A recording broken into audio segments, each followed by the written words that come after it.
ئامېرىكىنىڭ كابىللىق خەۋەرلەر تورى CNN'نىڭ 25 iyundagi xabarda Uyg'ur elida turma sistemasining 2016 yildan keyin shiddatli kengayganligi, qamoq jazolarining texmi uzarganligiga doir dalillar oshkorildi.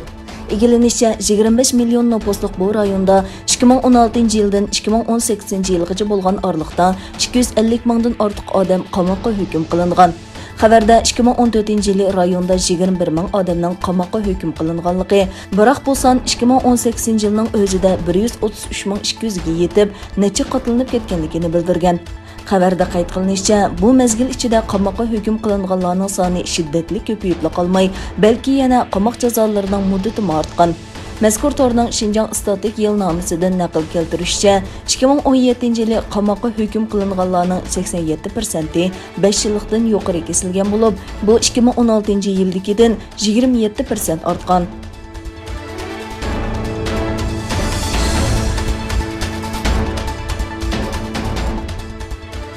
Amerika Tashqi ishlar ministiрлىقى 24-iyun yozma bayonot e'lon qilib, Xitoyning Uyg'ur va Uyg'ur elidagi boshqa etnik ham diniy asonliq guruhlarga qarata sodir qilgan irqiy qirg'inchilik, insoniyatga qarshi jinoyatlar uchun davomli javobkarlikqa tortilganligini bildirgan.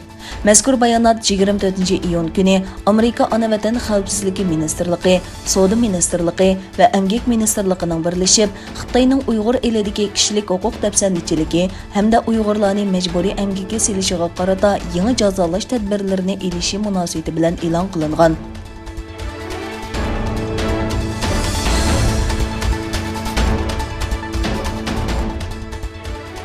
Amerikadagi tor bexatarlik tadqiqoti bilan shug'ullanadigan esnik guruhi yaqinda do'klat e'lon qilib, Xitoy davlati qo'llagan bir tor tahdidi faoliyat tashkiloti bilan Xitoyning harbiy axborot organi orasida munosabat borligini o'tirib qo'ydi.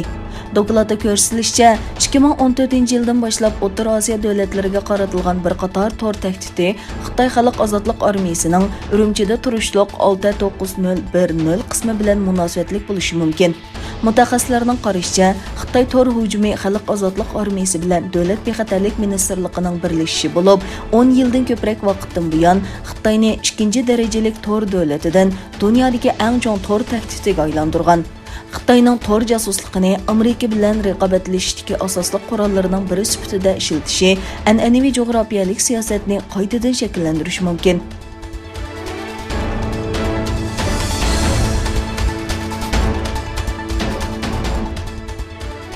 Amerika Tashqi ishlar ministri Antony Blinken Fransiya prezidenti Emmanuel Macron bilan ko'rishgandan keyin taratqularning ziyoratini qabul qilganda mundaq dedi. Amerika bilan Fransiyaning nishoni o'xshash. Har ikki davlat Xitoy hukmronlik qilgan erkinlikka butunlay zid bir dunyo tartibining borligi kelishiga qarshi turishni qaror qildi.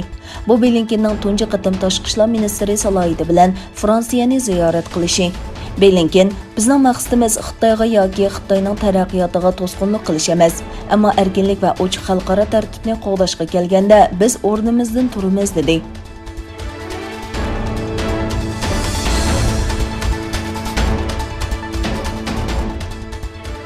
To'qliq mashina ishlab chiqaruvchi Tesla shoferlarning ehtiyotsizlikdan avtomobilning paraxod kontrolligi iqtidorini qo'zg'ashini keltirib chiqaradigan bir kamchilik sababidan Xitoydagi taxminan 285 ming mashinasini qaytarib olganligini e'lon qildi. E'linishicha, bu iqtidorni ehtiyotsizlikdan burash mashinaning tuyuqsiz tezlashini keltirib chiqarib, bexatarlik xavfi paydo qiladi. Xitoy doiralari bo'lsa, Tesla'ning Yiroqdan yumshoq detal yangilashni planlaganligini, Yiroqdan yangilag'ili bo'lmaydigan mashinalarning egalari bilan aloqalashadiganligini bayon qildi.